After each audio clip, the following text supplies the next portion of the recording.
Okay guys, सो आज का topic हमारा एनालिटिक ज्योमेट्री है। तो आइए इसको ताबिर एकेडमी के थ्रू पढ़ते हैं। ओके, तो फर्स्ट हमारे पास रेक्टेंगुलर और कार्टेशियन कोऑर्डिनेट सिस्टम है। अब in this coordinate system it uniquely identify specifies a point and उसको रिप्रेजेंट करता है एज कोऑर्डिनेट्स। एंड उनका जो ऑर्डर होता है कि जो एक्स एक्सिस का जो कोऑर्डिनेट होता है वो पहले होता है एंड जो वाई एक्सिस का कोऑर्डिनेट होता है वो सेकंड होता है। ओके, देन हमारे पास आ जाते हैं एक्सिस, जिसके अंदर हमारे पास एक एक्स एक्सिस है और एक वाई एक्सिस है। अब जैसे कि इसने बोला हुआ है कि हमारे पास जो दो लाइन है, एक हमारे पास है वाई कॉम्प्लीमेंट ओ वाई और दूसरी हमारे पास है एक्स कॉम्प्लीमेंट ओ एक्स। अब इसके अंदर जो ओ है वो हमारे पास है ओरिजिन एंड जो एक्स कॉम्प्लीमेंट और वाई कॉम्प्लीमेंट है वो हमारे पास है जिधर जो वाई एंड एक्स की वैल्यू नेगेटिव होगी एंड जो एक्स एंड वाई है वो हमारे पास उधर पॉजिटिव वैल्यू होगी। अब जो एक्स एंड जो Y coordinates put together are called Cartesian or rectangular or simply coordinates of P denoted as x bracket x and y। फिर हमारे पास जो कोऑर्डिनेट्स ऑफ ओरिजिन होते हैं वो हमारे पास 0 0 होते हैं एज उन दोनों में एक्स एंड वाई 0 होती है उनकी वैल्यू। एंड लास्टली पॉइंट ये है कि अगर कोई भी हमारा पॉइंट एक्स एक्सिस के ऊपर होगा तो उधर हमारे पास वाई एक्सिस का कोऑर्डिनेट 0 होगा एंड अगर हमारे पास कोई भी पॉइंट वाई एक्सिस के ऊपर होगा तो हमारे पास जो एक्स एक्सिस का कोऑर्डिनेट होगा वो इक्वल टू 0 होगा। अब फॉर एक्स कोऑर्डिनेट हमारे पास एक दूसरा टर्म है जिसको हम एब्सिसा बोलते हैं। फिर हमारे पास क्वाड्रेंट्स आ जाते हैं जिसके अंदर हमारे पास one second third and fourth quadrants हैं। अब इसमें क्या होता है कि जो फर्स्ट क्वाड्रेंट है उसमें हमारा एक्स एंड वाई दोनों ग्रेटर देन ज़ीरो होता है एंड जो सेकंड क्वाड्रेंट होता है उसमें क्या कहते हैं X is less than zero and Y is greater than zero and बाकी भी आप देख सकते हैं मेंशन्ड है। फिर हमारे पास है डिस्टेंस का फार्मूला, जैसे दो पॉइंट्स के बीच में डिस्टेंस कैसे निकालेंगे एंड सिंपली इस फार्मूले में हम लोग कोऑर्डिनेट्स पुट इन कर देंगे हमारे पास डिस्टेंस आ जाएगा एंड इफ एक पॉइंट हो फ्रॉम द ओरिजिन तो उसका अलग फार्मूला है। फिर हमारे पास इंक्लिनेशन ऑफ अ लाइन है जो कि एंगल है measured clockwise from positive X axis and जो स्ट्रेट लाइन का फार्मूला है वो हमारे पास है y is equals to M X plus C and then हमारे पास है ग्रेडियंट जो कि स्लोप ऑफ अ लाइन है एंड उसको कैलकुलेट करने का फॉर्मूला हमारे पास है Y two minus Y one divided by X two minus X one. And if आपके पास एंगल गिवन हो तो आप इसको 10 से मल्टीप्लाई करके भी आप निकाल सकते हैं। अब जो हमारे पास दो कोऑर्डिनेट्स होंगे हम उनके Y axis and X coordinates को डिटरमाइन करेंगे एंड फार्मूला में पुट इन करके ग्रेडियंट निकालेंगे। फिर हमारे पास है वाई इंटरसेप्ट। अब ये वो होता है जिधर जो लाइन होती है वो वाई एक्सिस को क्रॉस करती है एंड उसे हम कहते हैं वाई इंटरसेप्ट। एंड फिर हमारे पास है concepts of normal and equations of normal.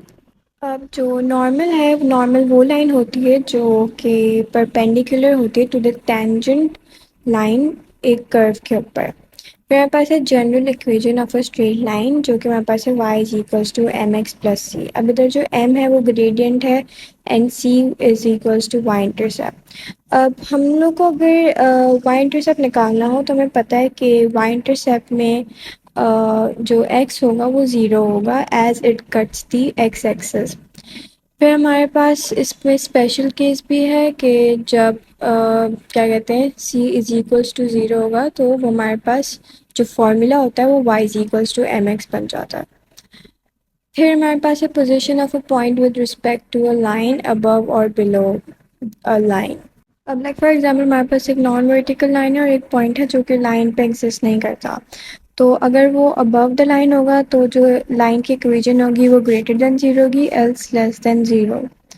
फिर हमारे पास एक एग्जाम्पल दी हुई है उन्होंने एंड उसका सॉल्यूशन भी दिया हुआ है as you can see. And फिर हमारे पास concepts of multiple lines and finding the point of intersection of more than one line.